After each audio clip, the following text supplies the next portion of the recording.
Bonjour et bienvenue dans cette septième partie qui est la continuité de la sixième partie que nous avions vue. La dernière fois, si vous vous rappelez bien, nous nous sommes arrêtés juste à créer cette interface et puis c'est tout. Mais cette fois-ci, nous allons devoir récupérer les données de notre base de données.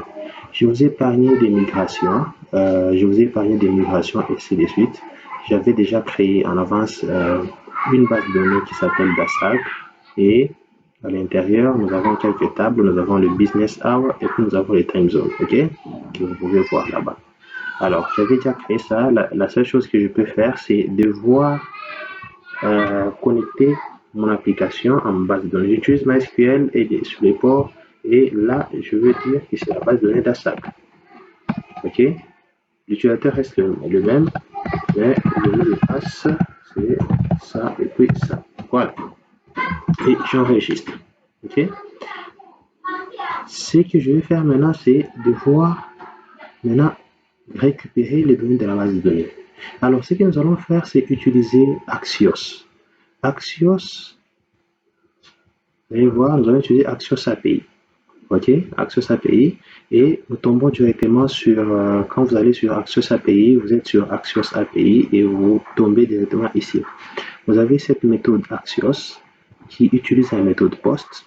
Il y a l'URL et puis il y a les data compass. Comprenez? Et je pense que ça pourra nous être utile.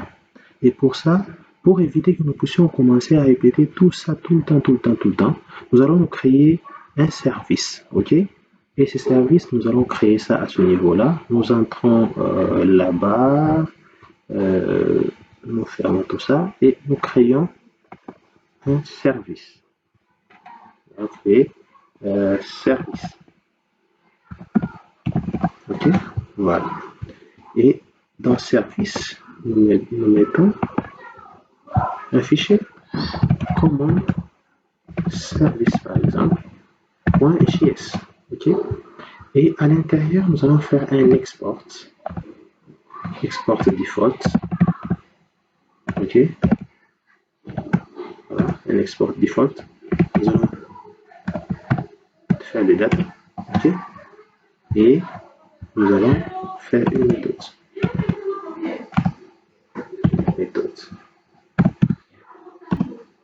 voilà. Et dans méthode, qu'est-ce que nous allons faire? Nous allons créer une méthode que nous allons appeler par exemple call API, ok. Ça sera une méthode asynchrone, ok. Et pour écrire une méthode asynchrone, nous commençons toujours par async parce que ça sera une promesse, ok. Nous allons créer une méthode qui va commencer par async, comme ça sera une promesse. Alors async, nous allons dire, par exemple, nous appelons cette méthode call API, ok. Et nous appelons ça comme ça, et nous mettons ça comme ça. Nous allons partir sur notre Axios et nous allons récupérer Axios. Ok? On va récupérer ça. Nous venons avec ça ici et nous allons le coller. Alors, comme c'est une méthode asynchrone, ça sera une promesse qu'on va attendre. Ok? Et nous allons await là-bas. Et à ce niveau, nous aurons besoin de la méthode. Nous pouvons passer ça au niveau du paramètre, en la méthode, ici. Nous pouvons passer l'URL. Nous pouvons aussi passer un objet. Ok? Object. Voilà. Alors, là, au lieu que ce soit ça, nous disons méthode. Et vous comprenez déjà où nous sommes en train de partir. Ok? Et là, ça sera URL. Ok? Et à la place de data, vous avez object. Voilà. Ok? Et tout ça, il nous faut devoir d'abord tester ça aussi pour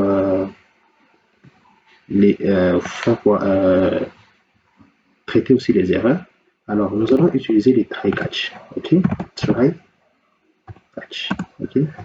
Et je vais mettre si ça fonctionne bien, c'est là-bas. Et si ça ne fonctionne pas bien, j'arrête d'avoir les erreurs là. Et ici, je vais retourner, return, ok, les données et point response. Ok, voilà, ça va les donner là. Et c'est ça notre service, ok, que nous allons utiliser tout au long de notre application. À chaque fois que nous aurons besoin d'insérer quelque chose, nous mettons dans la poste. Si nous avons besoin de modifier put, si nous avons besoin de récupérer get et URL et puis les objets, ok. Si les objets sont nuls, ça ne va pas prendre des objets. Voilà. Alors maintenant, pour que nous puissions l'intégrer au niveau de l'application, qu'est-ce que nous faisons? Nous allons venir ici sur notre app. Nous allons importer ces services-là. Ok. Nous importons ce service. Nous disons import. Ok. Service. Nous allons dire common service. Common service. Common service. From. Ok. Nous allons aller au niveau de common service. Je pense que dans au niveau. Il faut d'abord faire ça, non. Common service. Où est-ce que nous avons mis ça? C'est dans service. Je ne me trompe pas. Et nous avons le common service JS. Ok, je préfère ajouter un JS plafond. Ok, voilà. Alors, qu'est-ce que nous allons faire ici? Nous allons venir mixer ça. Ok, alors pour mixer, nous utilisons une méthode mixing. Voilà, et nous allons appeler common service. Voilà, pour nous permettre à ce qu'il soit déployé au niveau de notre application. Et à partir des business hours, nous pouvons carrément utiliser les méthodes qui sont au niveau des common service. C'est plus simple, ok? Alors, maintenant, nous allons passer à la récupération de données, ok? Comment nous allons nous y prendre? Nous allons nous y prendre comment? Nous allons dans business hours. Nous allons créer d'abord des data, ok? Des data que nous allons appeler comme ça, qui va nous faire un return de ça. Ok, voilà. Et à l'intérieur, qu'est-ce que nous allons faire? Nous allons devoir normalement créer, et en fait ça retourne un objet. Hein? Au lieu d'un tableau, ça retourne un objet. Alors, à l'intérieur, nous allons créer quelque chose comme hour. C'est une variable hour qui sera un tableau dans lequel nous allons stocker les données qu'on va récupérer au niveau de notre base de données. Alors, après avoir fait ça, nous allons aller créer la méthode. Ok, la méthode, on la crée dans méthode. Et pour créer cette méthode, qu'est-ce que nous allons faire? Nous allons partir. Nous allons d'abord déclarer une variable. Disons constante. Évoluons un peu. Nous voulons créer une méthode qui va nous récupérer les données au niveau de la base de données. Et nous savons qu'au niveau de common service, nous utilisons une méthode asynchrone. Ok. Alors, pour ça, nous allons venir ici, nous allons faire asynchrone.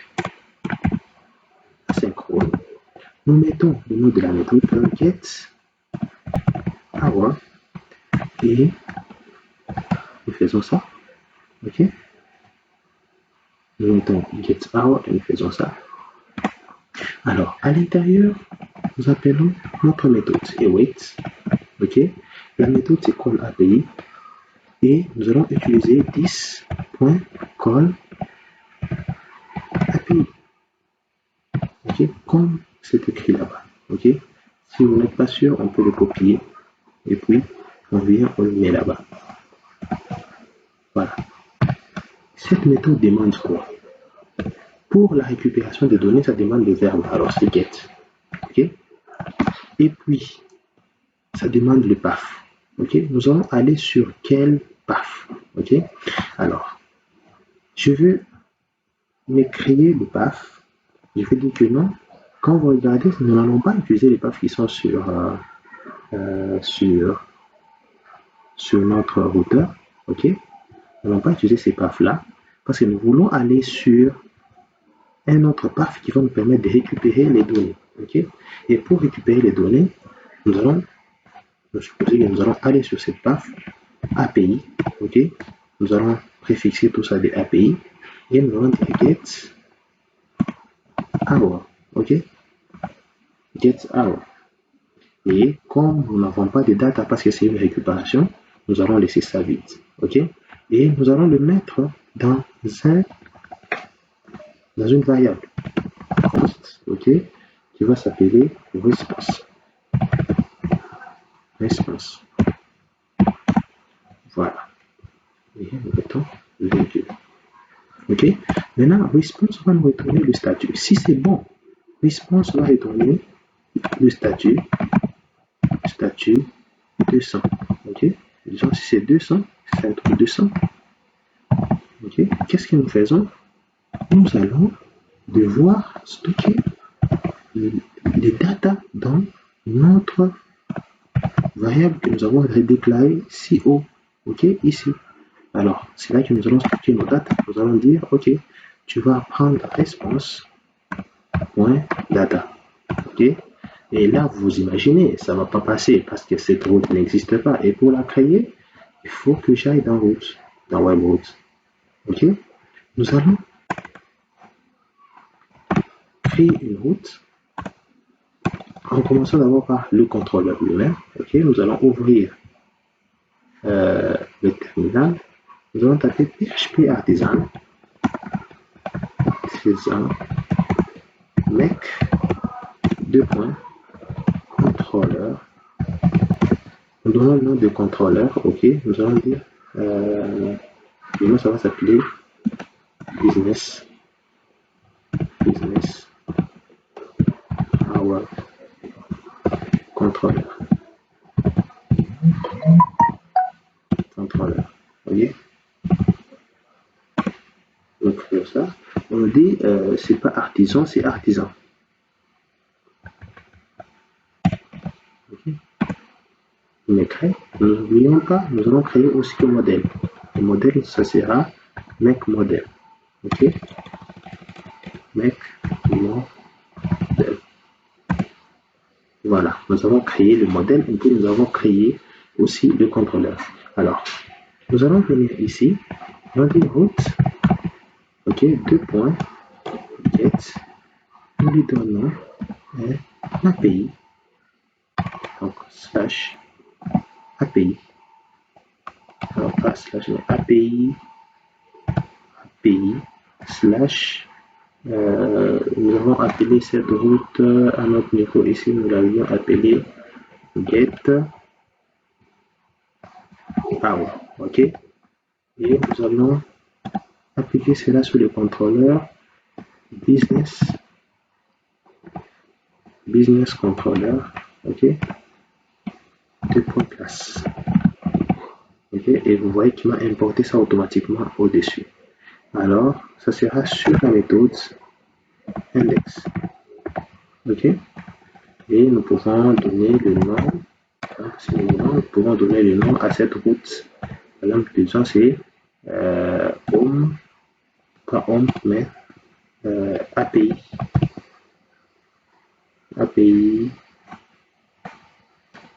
get hour index. Donc c'est long, mais bon, c'est juste un titre d'exemple. Voilà, API get hour. Nous pouvons juste dire, bon, ça reste comme ça, API get hour index. OK, voilà, ça va pas vraiment servir à grand chose. Alors, pour l'instant, bien sûr. Alors, nous allons dans les contrôleurs. Dans les modèles, vous voyez que nous allons trouver business hour. OK, c'est pas un problème. Et dans les contrôleurs, maintenant, nous allons aller dans HTTP, contrôleur, et nous trouvons business hour. Nous devons créer maintenant cette méthode que nous avons définie là-bas. Java public function index. OK, et nous allons faire ça. Alors, la chose que nous allons faire, c'est juste récupérer. Nous allons return. On va faire juste un return de response JSON. Et à l'intérieur, nous allons passer business nous récupérons, disons all, ok, et nous allons récupérer ça comme ça. Voilà. Et je pense que nous avons terminé et nous allons tester ce comportement. Alors, si c'est bon, nous allons faire juste un console log, un log des response data. Ok, nous allons faire juste ça. Voilà. Alors, est-ce que nous sommes bons sur Node? Ok, tout se passe correctement bien. Et nous allons partir ici pour voir s'il va récupérer les data. Dans le console.log, est-ce qu'il a récupéré les data? Voilà, il me dit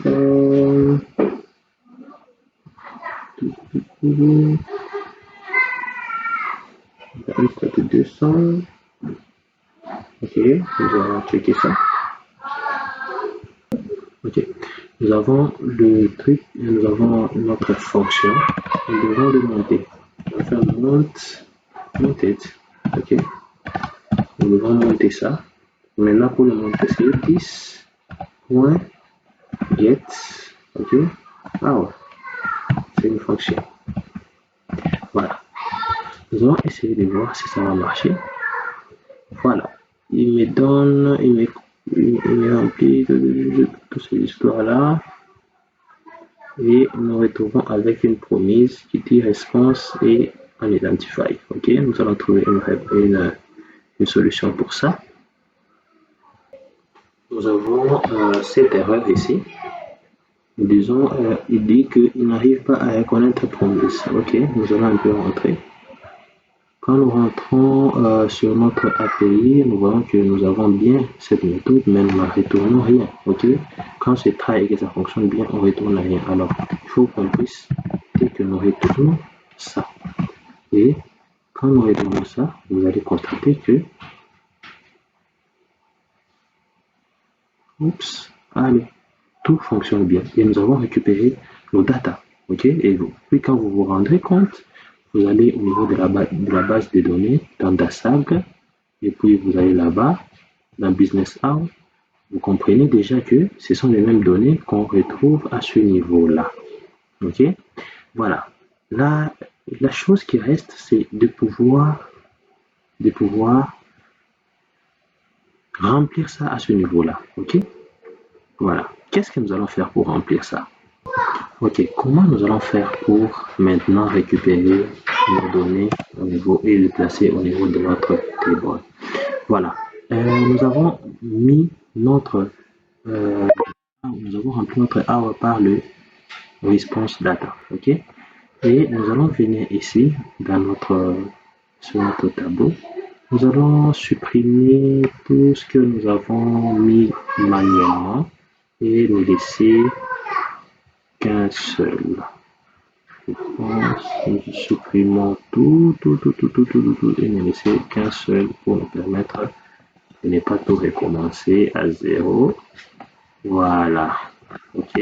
Et si on enregistre, vous vous rendez compte que à ce niveau-là, vous allez rester qu'avec un seul champ. Voilà. Qu'est-ce que nous allons faire ici? Pour remplir, nous allons utiliser V4. OK. Et V4 va aller sur Hour.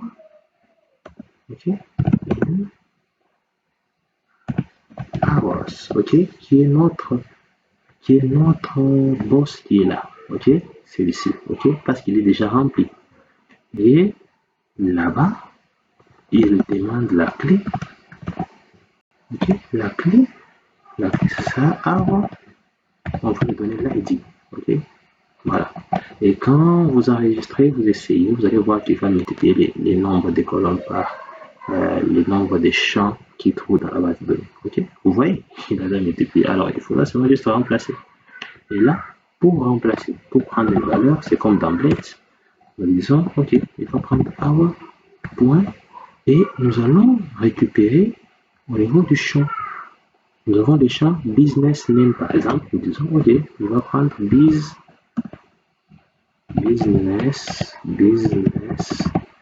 ok, name. Okay. Si nous enregistrons, vous allez voir qu'il va changer. Regardez. Voilà, vous voyez qu'il récupère. Et arrivé ici, qu'est-ce que nous allons faire? Arrivé là, c'est toujours la même chose. Nous allons dire, ok, toi, au lieu de prendre ça, tu vas me récupérer. Normalement, c'est business time zone, ok? Business day zone, ok? Et puis, on va les seuls, disons, tu vas les prendre sur hour, ok? Vous pouvez enregistrer, vous allez trouver ça. Oups, regardez bien, il est en train de charger la page. Ok, c'est bon. Et ici, qu'est-ce que nous faisons pour déterminer s'il est bon ou pas? Ce que nous allons faire, c'est ici, aller sur le checkbox. Nous allons mettre deux points checkbox, hour.business. Si on fait maintenant du ternaire, ok?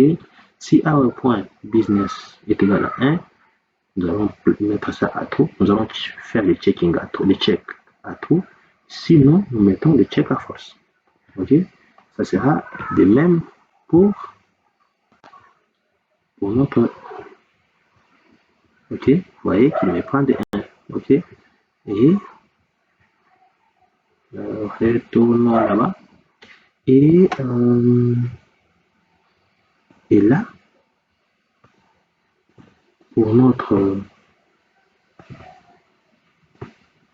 Là, ce n'est pas, là, c'est pas le status, ça sera quand même la même chose avec le status. Nous allons dire, là-bas, c'est le default, ok?